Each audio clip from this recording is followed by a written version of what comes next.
4 PM news network में दोस्तों आपका स्वागत है। मैं हूं आपके साथ राशिद ज़हीर। ताज़ा खबर यह है कि ज्ञानवापी पर कोर्ट का फैसला आया और उन्होंने मस्जिद के तहखाने में पूजा की इजाज़त दे दी। हर्षोल्लास में हैं लोग, ख़ास करके वादी पक्ष।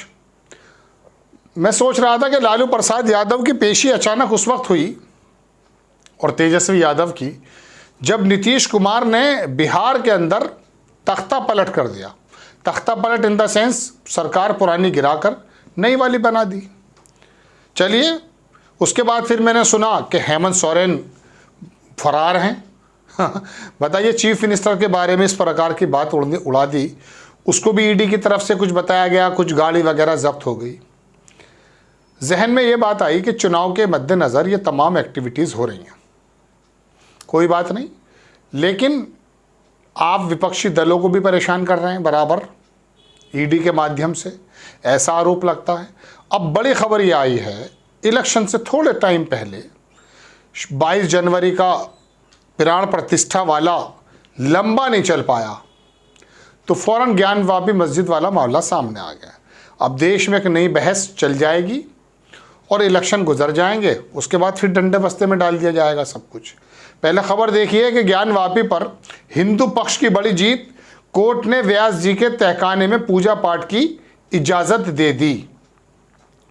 अब ये बात इजाज़त दी, अब ये बात यह है कि ख़ास करके इस वक्त में इजाज़त मिलना जब देश में चुनाव हैं, तो अब ये बताइए कि क्या मुद्दे पुराने काफ़ी नहीं थे। चीन पर एक वीडियो आई है, दर्शकों आपने देख ली होगी। चीन हमारे चरवाहों को वहाँ से खदेड़ रहा है। चीन की जो सेना के लोग हैं, हमारे चरवाहे जहाँ तक जाते थे, चरवाहों का मतलब मालूम है क्या समझते हैं आप? चरवाहों का मतलब ये होता है कि जो उनके जानवर होते हैं ना, भेड़ बकरी वगैरह, उनको भी जगहें मालूम होती हैं, वो भी अपनी अपनी जगहों को पहचानती हैं। तो जाहिर सी बात है कि चरवाहे वहाँ पर अपने भेड़ बकरियों को लेकर आते होंगे। अब वो जगह तो भारत की थी। सुप्रिया श्रीनेत ने क्या कहा वो भी आपको मालूम है, लेकिन इन तमाम मुद्दों को गौड़ करते हुए ज्ञानवापी वाला मामला उठा दिया गया। आपको भी इसी के अंदर थोड़ा सा इंटरेस्ट आएगा। ज्ञानवापी के तहखाने में व्यास जी के तहखाने में, दोनों बातें एक ही लिखी हैं। वाराणसी की अदालत ने पूजा पाठ की इजाज़त दे दी। अदालत ने डीएम को 7 दिन के अंदर पूजा पाठ के प्रबंध करने का आदेश दिया है। इसके साथ कोर्ट ने यह भी आदेश दिया है कि वादी और काशी विश्वनाथ ट्रस्ट बोर्ड की ओर से रखे गए पुजारी यहां पूजा करेंगे।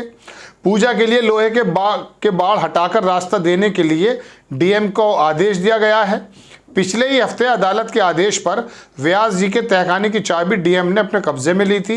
हिंदू पक्ष के वकील आज के फैसले को राम मंदिर का ताला खुलवाने जैसा मान रहे हैं। इस तहखाने पर 1993 से पहले पूजा पाठ होती थी। अयोध्या में विवादित ढांचा ढहने के बाद ज्ञानवापी के चारों तरफ प्रशासन ने लोहे की बैरिकेडिंग कर दी थी। इससे तहखाने में जाने का रास्ता बंद हो गया था और पूजा पाठ भी बंद हो गई थी। कितने बड़े बड़े काम हो रहे हैं देश में, मालूम है आपको? जब से भारतीय जनता पार्टी की सरकारें आई हैं, तब से देख रहे हैं क्या क्या काम हो रहे हैं।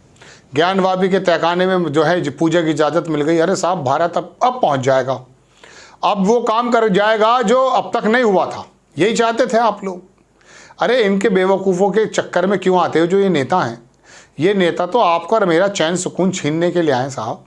इन्हें अपनी मलाई चाहिए, इन्हें बड़े बड़े विभाग, मंत्रालय और सत्ता चाहिए। आप और मेरा मामला क्या है? पत्रकार आपको सचेत करने के लिए आता है, लेकिन उनके मुंह में कौन सी जबान आ गई है इन दिनों, ये तो आप भी जानते हैं। लेकिन जो पत्रकार आपको ज़मीनी हक़ायक़ बताने की काम करते हैं, उनको नो डाउट आप पसंद भी करते हैं, इसमें कोई दो राय नहीं है। लेकिन फिर भी मेरे कहने का मतलब ये है कि आप ये तो समझने की कोशिश करें कि आखिरकार ये ज्ञानवापी वाला मामला कोर्ट ने अभी क्यों दे दिया है। लालू प्रसाद अभी चक्कर क्यों लगा रहे हैं? हेमंत सोरेन को अभी फरार क्यों बताया जा रहा है? क्या आपको लगता नहीं चुनाव है? वो सरहदों की जो बात किया करते था कोई शायर कि सरहदों पे चुनाव है, सरहद की भी बात भी है। चीन ने वहाँ पर हमारे चरवाहों को धकेल कर परे डाल दिया। इस बात की परवाह है या इस बात की परवाह? मैं इसके इन्वेस्टिगेशन में क्या जाऊँ? कोर्ट का तो ये निर्णय है, लेकिन आप ये बताइए मेरे और आपकी अर्थव्यवस्था पर किस प्रकार का फ़र्क डाल रहा है ये? क्या आपकी मेरी गुर्बत ख़त्म होती है? क्या आपके मुझे और नौकरियों के अवसर मिल जाते हैं? आपने श्री राम मंदिर जी के मंदिर में प्राण प्रतिष्ठा करा दी, चलिए एक बहुत बड़ा इवेंट बना दिया। दुनिया भर के नेताओं पर आप फुटेज खाते रहे, सोनिया गांधी आ रही हैं या नहीं आ रही हैं, वो आ रहे हैं या नहीं आ रहे। आपका यही काम रह गया है। सुबह शाम भगवा कपड़े पहनो, मंचों के माध्यम से जाकर के जहरीले बयान दो, बस देश को तोड़ना यही रह गया। अब ये जो फैसला आया, मैं कानूनी प्रक्रिया पर कोई उंगली नहीं उठाना चाहता, लेकिन ये हो क्यों रहा है? ये ज्ञानवापी, मथुरा, तमाम चीज़ें, दुनिया में कितनी बदनामी हमारी हो रही है मालूम है आपको। लेकिन बात यह है कि शुतुरमुर्ग की तरह रेत में अगर गर्दन घुसेड़ ली है और पता ही नहीं करना चाहता कि बाहर हो क्या रहा है, तो इसका तो कोई इलाज नहीं है। उस जख्म का इलाज हो जाता है दोस्तों जो दिखाया जाए, लेकिन जो दिखाया नहीं जाता उसका क्या इलाज होगा? जब आपको ये बातें बताई ही नहीं जा रही कि चीन में सीमा पर क्या हालात चल रहे हैं, कूटनीतिक मामले क्या चल रहे हैं, आपको ज्ञानवापी और प्राण प्रतिष्ठा में लगा दिया गया है, फिर आप उम्मीद ये करते हैं कि विश्व गुरु बन जाएंगे, सब कुछ चंगा सी हो जाएगा। ऐसा तो पहले वर्ग ऐसा नहीं था। पहले तो 65 करोड़ रुपए का घोटाला जब वीपी सिंह ने निकाला था या नहीं, वो तो ख़त्म हो चुकी बात।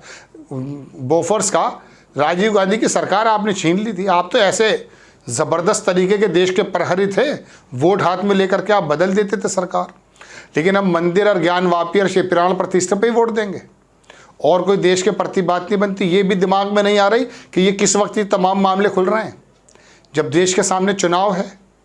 आपको किन मुद्दों पर चुनाव में वोट देना चाहिए तो आप अंदाज़ा कर सकते हैं। बहरहाल बड़ी खबर यह है कि आपको इर्द गिर्द की बात ना बता करके इस चीज़ में उलझाया जा रहा है कि ज्ञानवापी पर, मुझे इस पर कोई बयान नहीं देना था, मुझे तो सिर्फ ये बताना था कि मुझे तकलीफ इस बात की है कि चुनाव आने के बाद ये तमाम चीज़ें आपके सामने आने लगती हैं।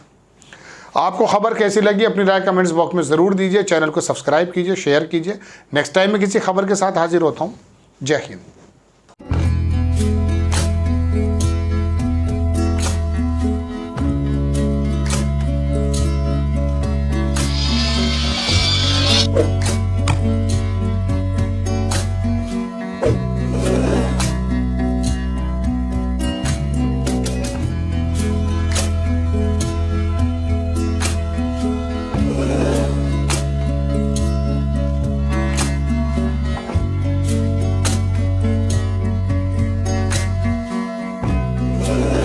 you